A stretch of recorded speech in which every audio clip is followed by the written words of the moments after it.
Hi, good morning, Mary. Good morning, John. My name is Ryan Verfurth. It's wonderful to finally be able to meet you in person.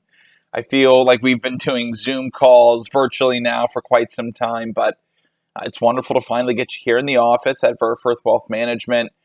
John, congratulations on the recent sale of your business. That's a huge accomplishment. Congratulations on your retirement. And Mary, same to you. 20 years as a high school teacher. Congratulations on stepping away last year. I hope you both are enjoying the beginning of what is the next chapter in your life. And that's the reason that we're here today.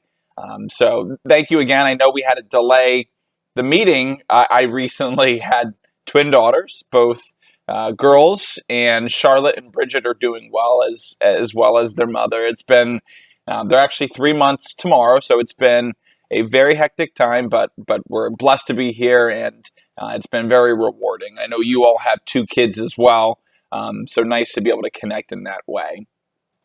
So again, the purpose for today is to review the comprehensive financial plan that we've put together for you. We've put together a net worth statement.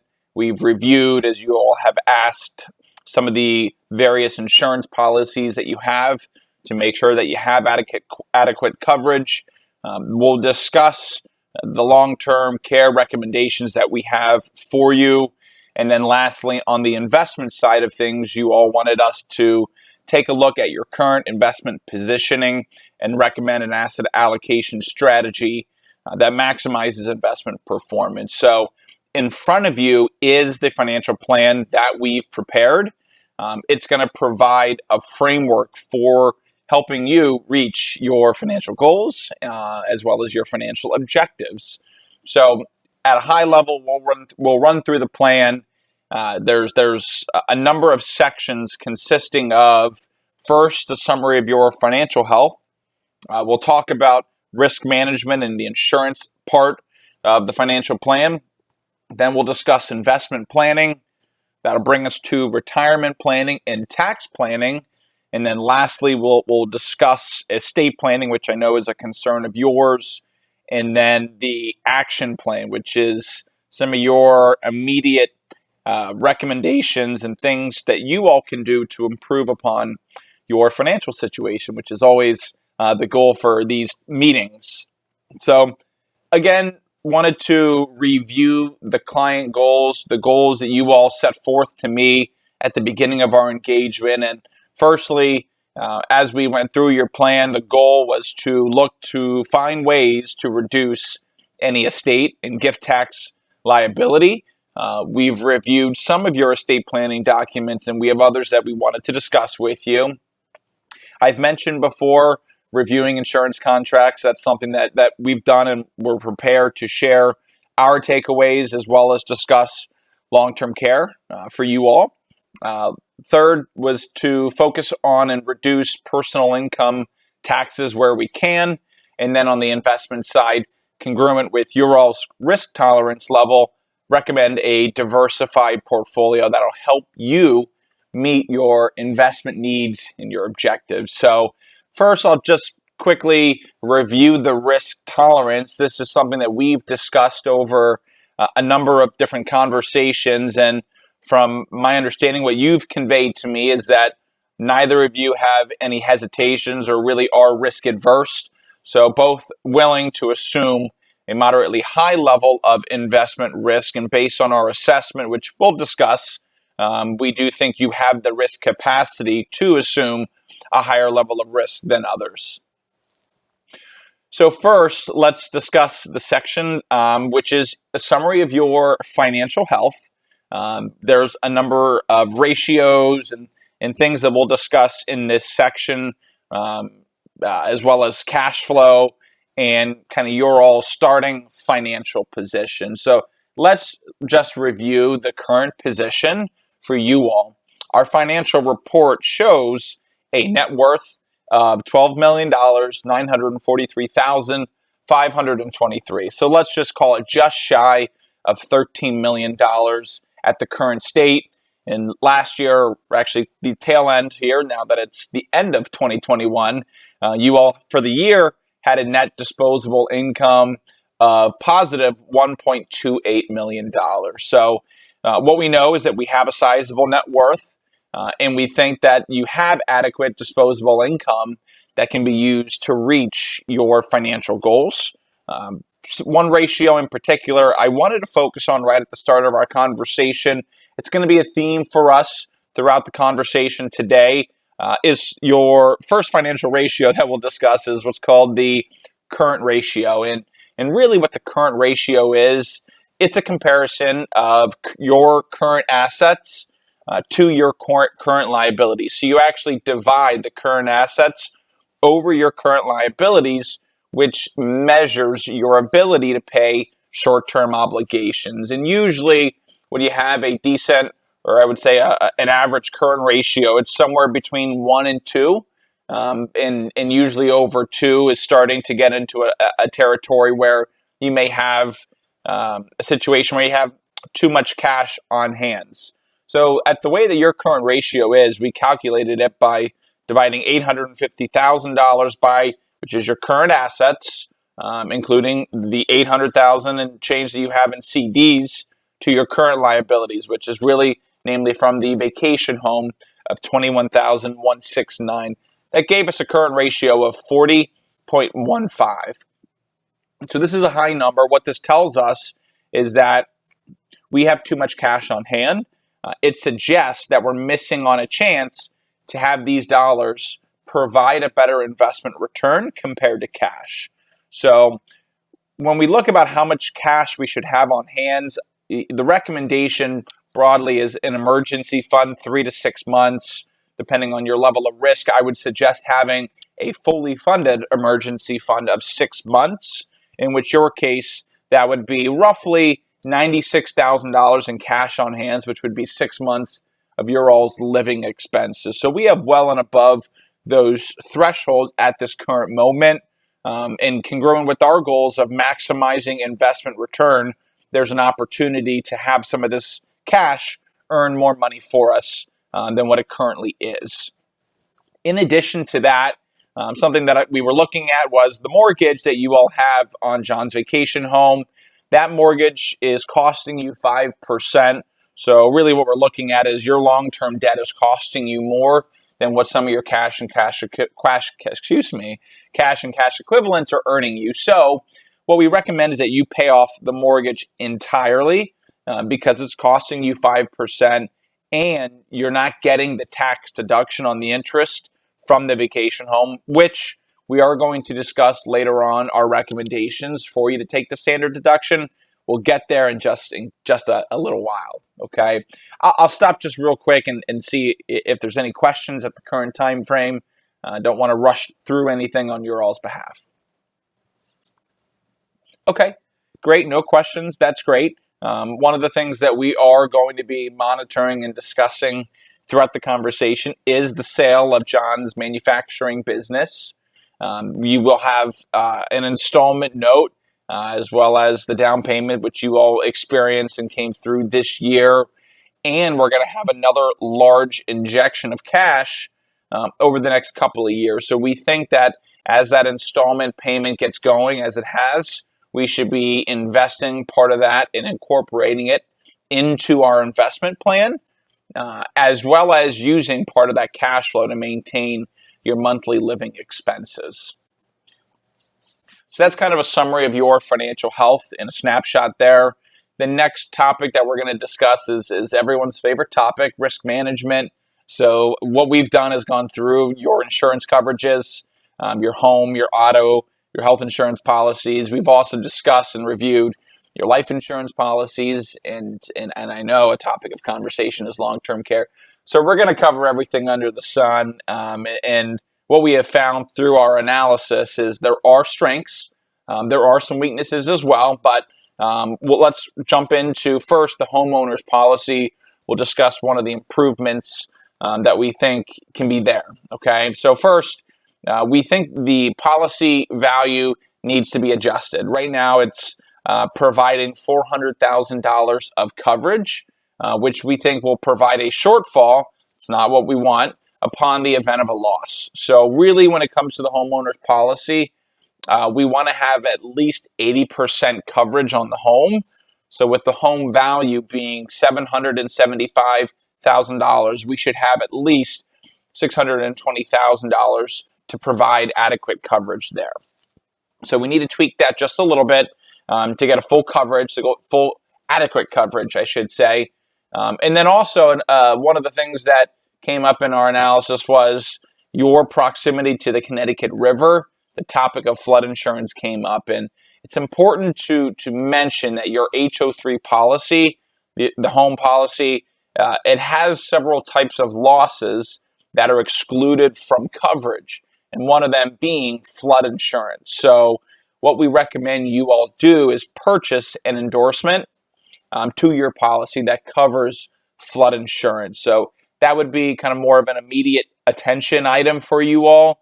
There is what is a 30-day wait period once you add to the policy for it to become effective. So let's consider that endorsement right away. So second is the personal auto policy. It does look adequate. However, there's a couple of things that we'll discuss in there. Bodily injury coverage of $200,000 and $600,000 per incident. We think that is sufficient to protect your family in the event of a claim. However, that last component there, property damage, the $15,000 limit that you have right now, we think is low. It should be increased to a more reasonable level. And really, I would say at a minimal, you want $50,000 of protection there. We would suggest $100,000 for someone in your position, but again, at a minimum, $50,000 would be a more suitable property damage for your family. Okay.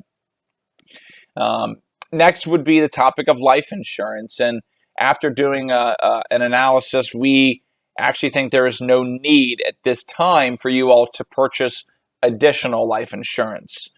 We do recommend and suggest, because the fact that it is a universal life policy, that we suggest you continuing to pay the premiums on both the policies. There is no real liquidity need for you all right now. You have very few long-term debts. So at the passing of either spouse, because there's no liquidity need, the policies become investments for your beneficiaries after you pass. So keeping those policies is fine. No additional coverage is needed for you all at this time. And then lastly, everyone's favorite topic, long-term care insurance. We did a financial review, as I mentioned, I keep mentioning because I want to reiterate to this point, when the topic of long-term care comes up, there's a lot of thoughts whether we should be implementing, whether we should be looking and purchasing a policy versus self-insuring. And after reviewing your all's financial positioning, we suggest that you self-insure instead of purchasing long-term care insurances. We think that you have enough assets to be able to support one, if not both, should long-term care be needed. And there's kind of a sweet spot with you all being age 68 and 71 years old. Premiums for a policy at this point in time would be significantly higher, and we think it'd be more productive, a more productive alternative really for you all to invest what you would have spent on those insurance premiums. And I mentioned there's that sweet spot. That sweet spot really is 55 to 60, that sweet spot for a very cost-efficient time to purchase long-term care insurance. So self-insuring is the way that we would go and recommend for someone in your all's financial position. The last thing I wanted to bring up is what's called an umbrella policy. We didn't see an umbrella policy as part of your all's insurance plan, so we recommend that a family in your position, having multiple homes, having a significant net worth, it's prudent to purchase an umbrella policy for at least $3 million. And this is going to provide extra coverage for you. It'll provide extra coverage on the auto, on the homeowner's policy when those liability limits may be reached. Also, the umbrella policy has extension to lawsuits to protect you during events like those. Say, for example, something unfortunate were to happen while you all were at the away home, and something were to happen when you were on the boat, the umbrella policy would cover and provide extension to lawsuits that may happen there, for an example. So that's going to wrap up the risk management portion. Are there any questions on any of the policies that we covered? The homeowners, the auto, your life insurance, or the long-term care? Perfect. Okay. Well, we're all on the same page. Let's move to the next topic, which is the investment planning portion of the financial plan. So we've provided an investment policy statement that details how Verfurth Wealth Management invests and builds portfolios. It also discusses constraints for where our ability to invest across stocks, bonds, cash, and alternatives is. And there's a range that we can implement for our clients. What we've done is just first diagnose your current situation. And I'll say just hats off to you. You all have done a great job over the course of your careers of saving, but more importantly, investing both inside and outside of your retirement accounts, which is great. Your mutual fund portfolio that you had, $2.9 million, it does provide solid diversification, and it does have an appropriate weighting to stocks as well as bonds and encompassing international exposure. Now, there are some things that we would recommend and improve on.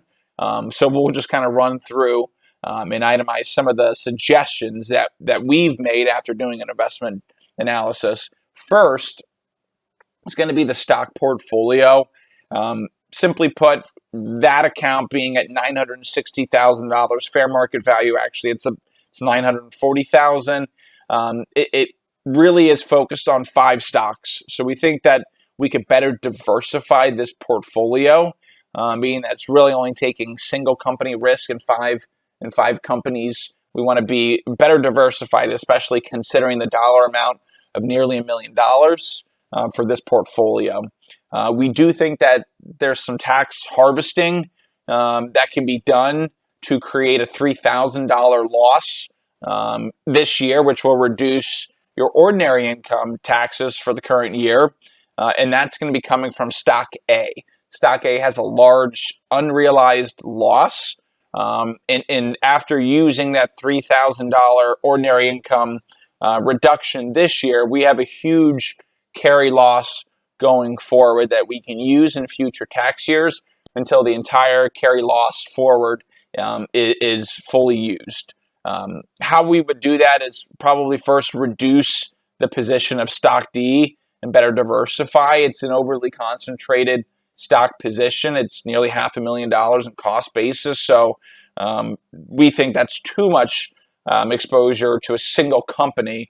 And our suggestion would be to better diversify this with the use of mutual funds, ETFs. Our stance is that it allows you to better spread your chips across more companies, industries, geographic areas, and allowing the portfolio manager to do the due diligence investment research on a certain industry or area of the world. So that would be the stock portfolio. The second account that we wanted to discuss is John's 401k. We think that needs better diversification as well than its current positioning.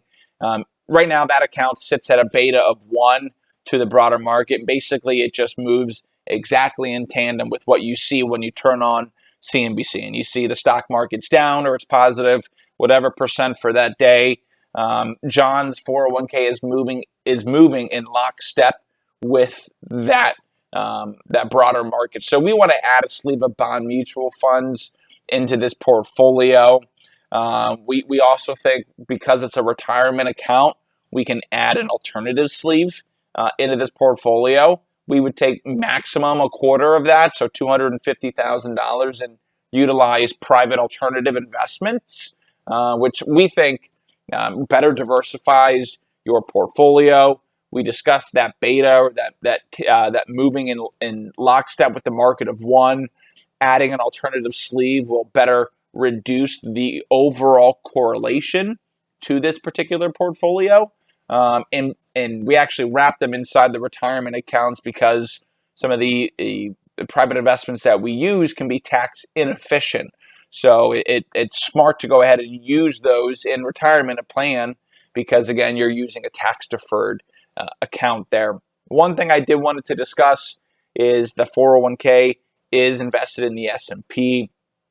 Just as a side note, Philip Morris International is a tobacco stock within the S&P 500. You all have stated that you do not want to invest in tobacco companies, so we can go ahead and reduce this position. Really, we could swap it out, still get you large cap exposure like the S&P provides, but navigate away from Philip Morris International. So if that's a concern, just again, something that we can be mindful of as we go to allocate the account.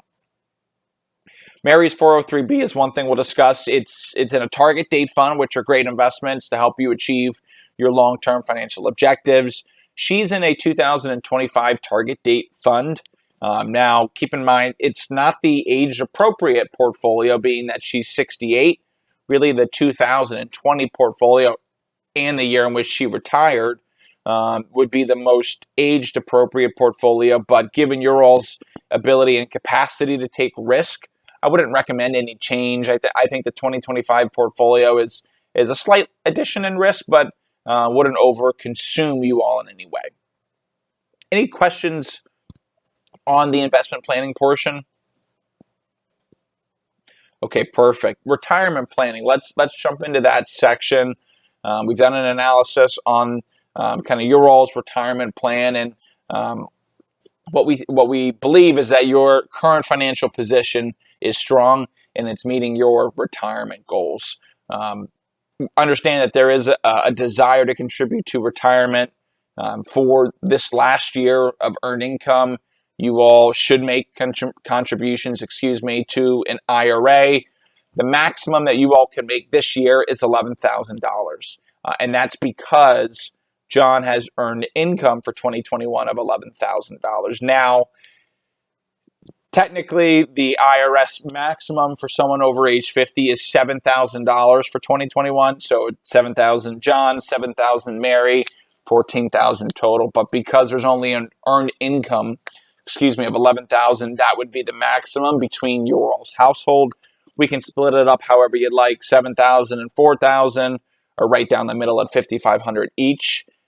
What we suggest is that you all make what's called a backdoor Roth IRA contribution. And essentially what that means is that you all set up two accounts, each of you, right at the same time, a traditional IRA and a Roth IRA. You fund your traditional IRAs with non-deductible IRA contributions. So it's essentially after-tax money. It's not deductible.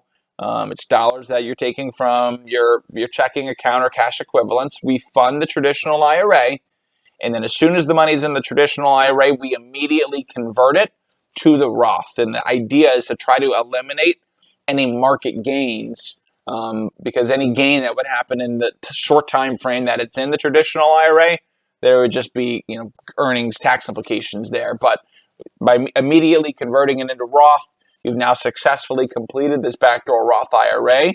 And now any growth from the Roth is earnings tax-free to you all. Okay, that's what we would recommend for 2021. Now, the other focus is just broadly growing your retirement assets tax-free, which is great. I love the way that you're thinking. We definitely think that next year, 2022, there's a reason for it. You all make direct 401k and Mary for you 403b rollovers to a rollover IRA. Now, the reason that we need to wait until the following tax year, 2022, is because for 2021, we're going to be doing the funding of the traditional IRA and that Roth, backdoor Roth that I just mentioned to you. So you don't want to confuse the IRS by doing too much in any one tax year. So we can start this rollover process in 2022.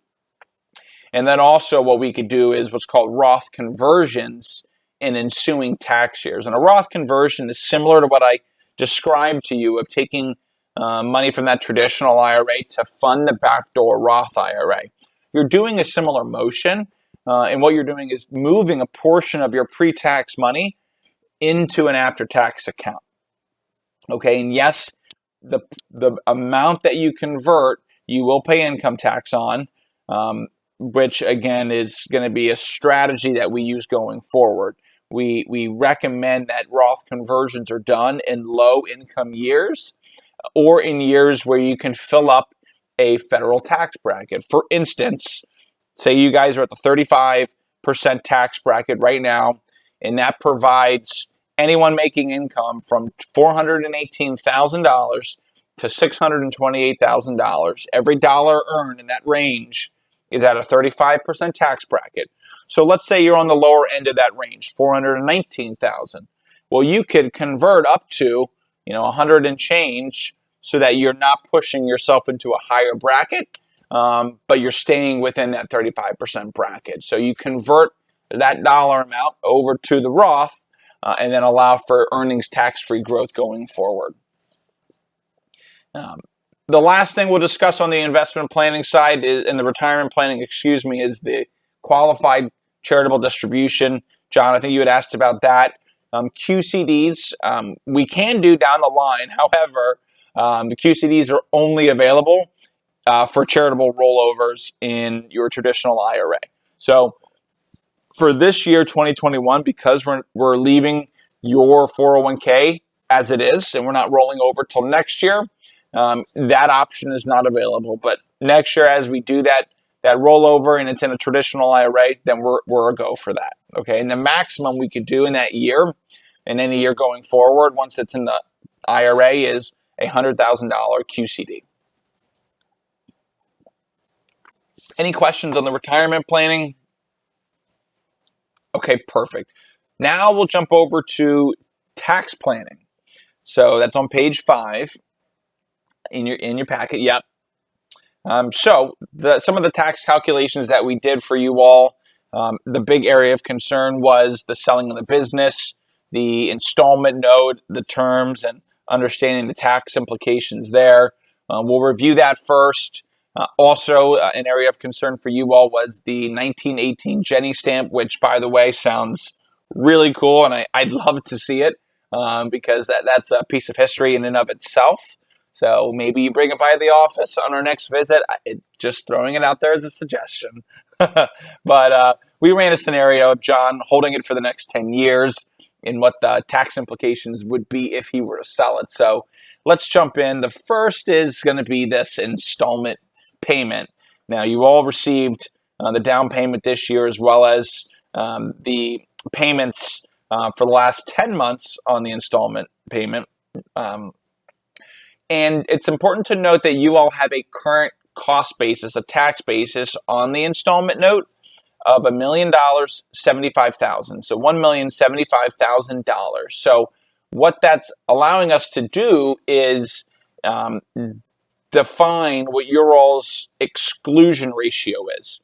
So exclusion ratio is every time that you receive a return of or a payment, let's say, part of it is going to be a return of that $1,075,000 cost basis, and the other part there is going to be appreciation. It's going to be money that you've earned off this investment. So what we do is we actually take that $1,075,000 and divide it by that $4 million starting installment note.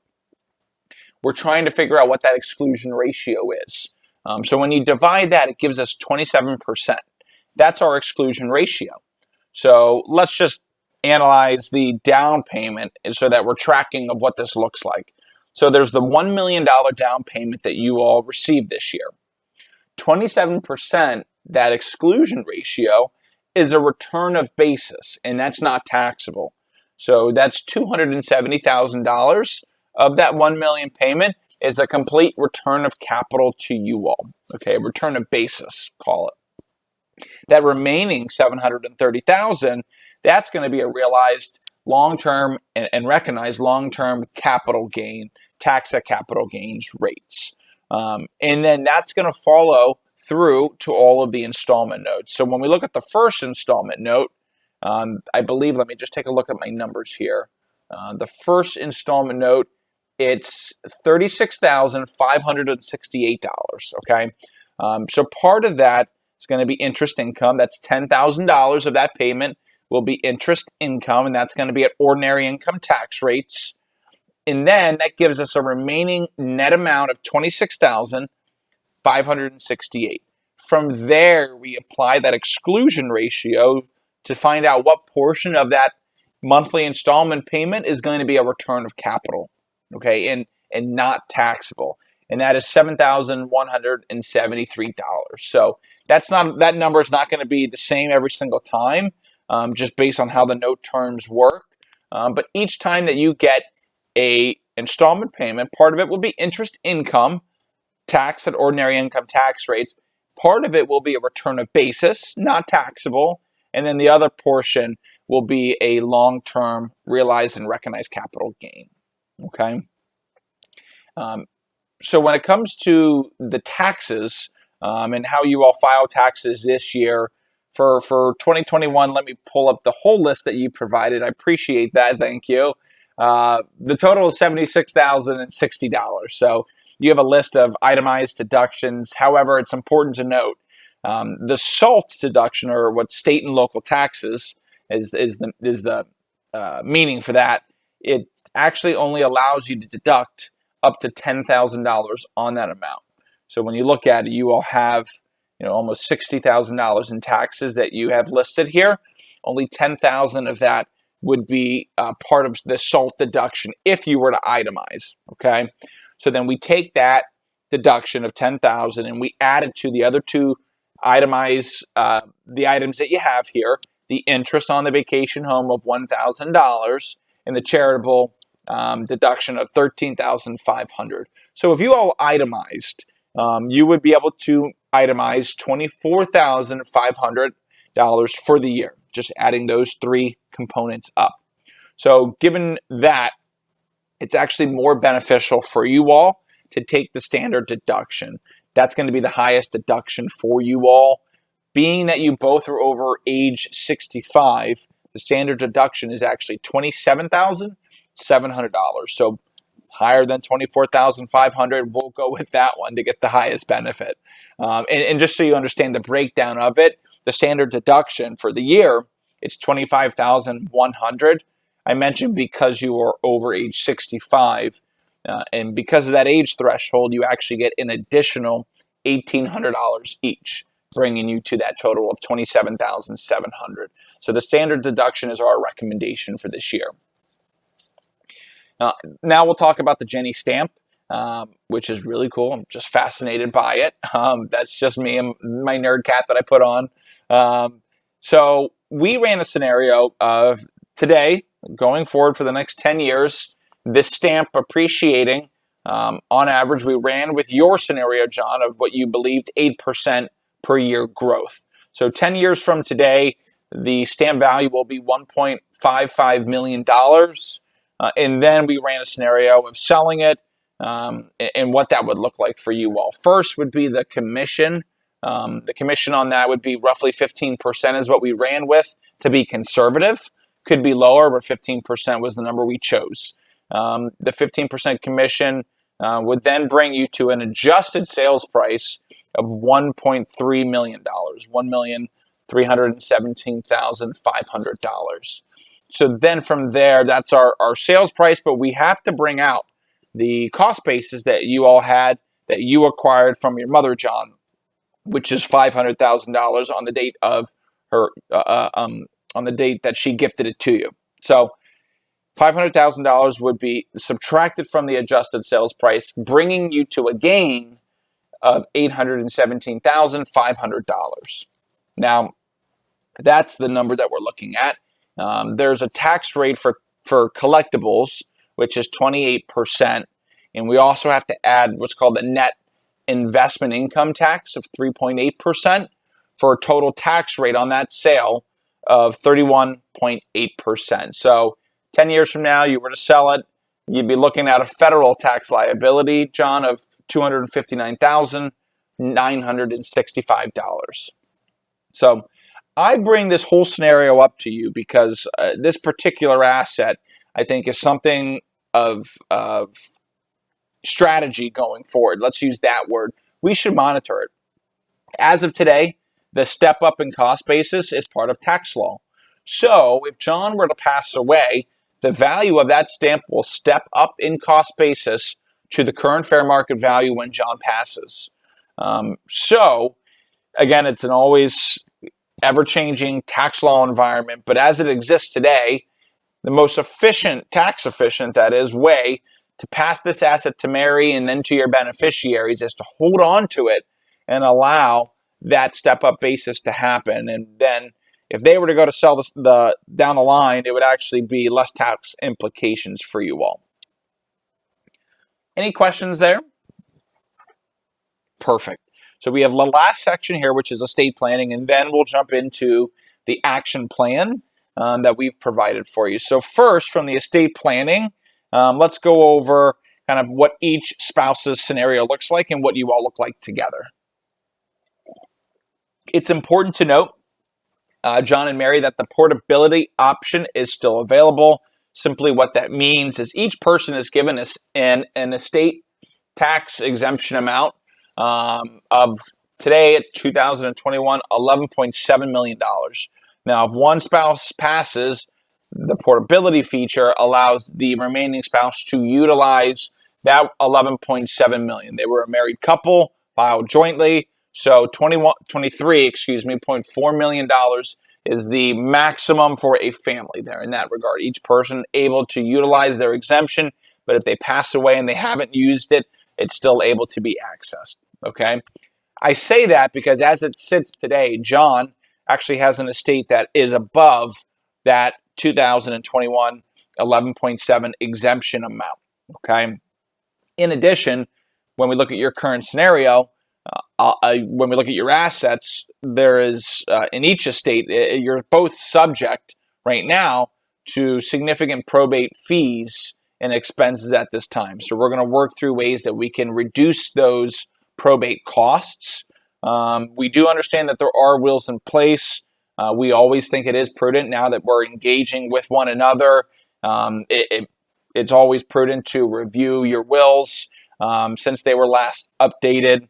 We do want to discuss other supporting estate planning documents that we didn't see, which we'll discuss. So keep that in mind as well. And then lastly, just the current situation says that John, your 401k, Mary, your 403b, has elected the estate as the primary beneficiary. Because of that, both accounts are subject to go through probate, increasing your probate costs and your probate estate. So that's something that we'll discuss here shortly. So in terms of the recommendations, what we would do from an estate planning standpoint is first retitling, shifting, and retitling of assets to balance out your full estate. One example of this would be retitling the mutual fund portfolio and moving that into the ownership of Mary. And what that would do is reduce John's estate by $2.9 million, and it would actually put both of you under this exemption amount, okay? And then going forward, there may be opportunity for future titling and shifting. If the exemption amount does change, it is set to sunset in 2026. Before that, it was significantly lower. So in the expectation going forward is that the exemption amount will not be as high as 11.7. It could get cut in half. But we're tracking that as we go. From an estate planning document standpoint, I mentioned that there are things that we didn't see, powers of attorneys, healthcare proxies. We want to make sure to put these documents in place now, especially considering your age. These are going to help manage your affairs if either of you becomes incapacitated. We want you to visit with an estate planning attorney. We have some in-house not in-house, but we have some relationships that we have utilized for a number of our clients. We can surely share their information with you if you'd like. And then lastly, we would change the title of your autos and your boats from sole ownership to tenancy by the entirety. That would go ahead and help those assets avoid probate, because by law, they would now have a ability to transfer to the surviving spouse as opposed to going through probate. John's vacation home is the last piece that we do want to mention there. that's got a hefty probate tag of $750,000. So we want to go ahead and retitle that as well. Retitling all of these in a tenancy by the entirety will automatically transfer all of this property to the surviving spouse at death and avoid probate, which is one of the goals here. So first, again, get an appointment going with an estate planning attorney. That should be made as soon as possible. They'll go ahead and help you with property titles and things of that nature. Approximately the cost of them, including attorney fee, should be around $10,000. As we know, we have a significant amount of cash and cash equivalents, so we can draw from those accounts in order to fund and pay for these costs, okay? Any questions before I just jump into the action plan, some of the takeaways that we think? Okay, wonderful. Everyone's favorite part. What can I do, Ryan, to immediately walk out the door and start thinking nonstop about my financial situation? And I know we've covered a lot today.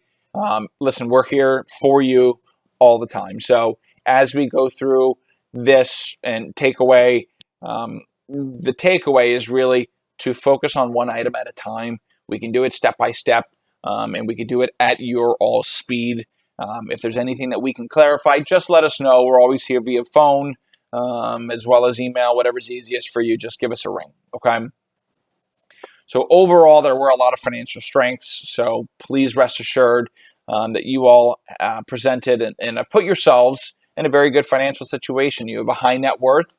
You have virtually no debt other than the long-term vacation home debt that you have, as well as an installment note that's going to be paying you handsomely over the next 8 years here. So, but that said, there's always room for improvement, and I think there's some areas that need immediate attention, and that will help improve your overall financial position. I've beaten this constantly, but visit an estate planning attorney as soon as possible. Let's get some of the proper estate planning documents in place. We could also implement trusts as well. We can implement some of those trusts to plan for either spouse's incapacity. One thing as an example there would be a life insurance trust. Now, currently, you all are under the lifetime estate tax exclusion, all right? You're under the lifetime exclusion, but I mentioned that law is set to sunset in 2026, and possibly even earlier. There's already proposed legislation. So you may want to consider moving your policies now into an irrevocable life insurance trust. It's called an ILIT. And what that does is actually remove the death benefit amount away and out of your taxable gross estate. There's a 3-year period, a look-back period, after you purchased, because you've already purchased this policy outside of the trust. So once you put it in, there's a 3-year look-back period that you all need to survive in order for that to be excluded from your taxable gross estate, which is why we recommend starting to get some of these documents and put them into the trusts now, into the ILIT now. Second is the long-term care policy. Again, after a review of your all's financial strength and positioning, and the limited amount of debt that you all have, we would forego a long-term care insurance policy. We think your assets are substantial enough to support your lifestyle in retirement, as well as care for each or both of you should long-term care be needed. Listen, we have a lot of clients that I call it the sleep at night syndrome. And if you all feel that purchasing a policy will help you to sleep better at night, and you're adamant on that, that's okay.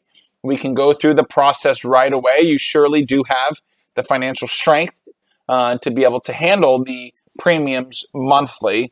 That said, from a financial point of view, we don't think the policy is needed to protect you or necessary. So just let us know, whether you're falling into that camp or not, okay? Third action item. We've talked about it on and on, but it's the emergency fund. We're well above the thresholds that you all need in cash and cash equivalents relative to your all's entire portfolio of assets. We do think that with your financial goal of maximizing investment performance, we suggest taking a large portion of that cash and investing it in a well-diversified portfolio of stock and bond mutual funds, as well as alternative investments. Also, you're going to be receiving this installment note. A portion of this installment note that you're going to be getting, we could use almost as an income for you all to go ahead and take care of your monthly living expenses. However, what we could also do is dollar cost average part of that installment note into investments over time. And really what dollar cost averaging is taking a set dollar amount and putting it into investments periodically in an attempt to get the average price of a investment, because investment pricing can go up and down. And if you get it at the front, and you may get it at a low, you may get it at a high, but if you do it periodically over time, you'll get the average cost of that investment. It's a very prudent way to invest. And we can do that even with your large cash position as well. I'm not suggesting that we immediately take the money today and put all of it into the market all at once. That doesn't make a whole lot of sense. We can be patient and strategic in this process and do it over a period of time. At this point in time, the market has experienced significant appreciation. So while we do it over periods of time, what we also look for is opportunity. When we see a significant or a drawback in the market, it does present an opportunity to put some of that capital to work in order to maximize your investment return. John's 401k, that's going to be an area that we are going to look to diversify. We do think that portfolio is a little too concentrated, as well as the stock portfolio. So we want to be able to better diversify those two accounts, as well as look to minimize taxes within those portfolios, all while staying in your risk tolerance constraints. I think at a high level, when we look at your portfolio, and we can discuss individual investments at our next meeting, but a prudent allocation for you all and the amount of risk that you all are willing and capable of taking would be a 50, 30, 20 mix. And that's 50% in stock mutual funds, 30% in bond mutual funds, and 20% in alternative investments. And alternative investments, as I mentioned, is our way of insulating us from the market in a sense. Reduced correlation is an effort that we look to achieve with alternative investments.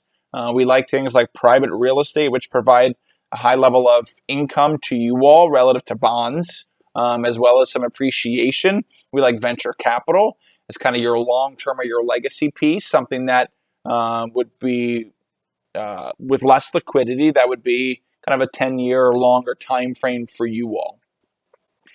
50, 30, 20 is what I mentioned. Again, a prudent allocation to reach and maximize your all's investment goals. And then lastly, one topic that we haven't discussed throughout, but another opportunity to take, again, this significant amount of cash that you all have right now. Again, a lot of it's from the installment note. We understand that. But supporting your grandchildren in their education did come up in one of our earlier conversations. We love utilizing tax advantage plans. 529 plans are just that. They act similar actually to what a Roth IRA is. So after tax money going into an account, growing tax-free, and if used for college education, or rather educational expenses, there's some leeway there, K to 12 actually, then that money does come out tax-free. So because we have a significant amount of capital right now on hand, we can utilize these tax advantage plans first, if the goal is for you all to fund the 529s on behalf of your grandkids. What you all can each do each and every year is fund up to $15,000 for each of you.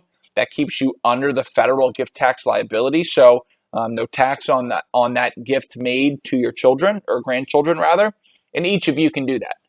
So for your grandchild who's 15, each of you can put in $30,000 this year for their education. You could also do actually what's called a 5-year front load or super funding of the 529, which allows you to do contributions for tax years going forward. So if we look at the maximum number that someone can put in this year for one grandchild of yours, John can do $15,000 5 years in advance, so $75,000. Mary, you can do the same. So for one grandchild, you could actually put up to $150,000 into a 529, all of the growth being tax-free and tax-free withdrawals if used for educational expenses. That would limit any contributions for the next 5 years, and there's a gift tax form 709 that we need to file. We can walk you through that process, but 529 planning is an awesome opportunity to support your grandchildren. I think an extra added benefit, which will be following the conversation we've had around estate planning, the 529 money that you actually put away, it actually is removed from your taxable gross estate. So you take $300,000, let's say, and you fund it into a 529 this year, that $300,000 is pulled immediately out of your estate. Now, you all don't have an estate problem today, but as we've discussed, you all hopefully have a long way for your assets to go and grow, and tax laws change. So after 2026, we'll see what the exemption looks like, and maybe the 529s are a way for you all to remove further money from your taxable estate. So that's all I had for you all today, and all I had, we've covered everything under the sun, from retirement and tax planning, investment planning. We've talked about your cash flow. We've talked about 529 and estate planning. We've given you guys some action items. What questions do you have? Let me stop. Let's really make sure to unpack anything that we've covered today. What can I answer for you? Okay. Perfect. Yeah, that's not a problem. What we're going to do is send all of this information over to you as well. You have the handouts, but we'll put it into a secure email and send it over to you. Why don't we touch base in about a week? Because this was a lot of information, and we do need to have a discussion down the line around investment planning. So let's plan to touch base in 1 week, and we'll answer any questions that you have. But if there's anything before that you want to cover, call me, email me, whatever is easiest. You all have been great to work with. And thanks again for having confidence in me, having confidence in Verfurth Wealth Management, because we do appreciate working with you, and we want to make sure that you all are simply just achieving your financial goals and objectives. Thanks again. All right. Have a great day. See ya.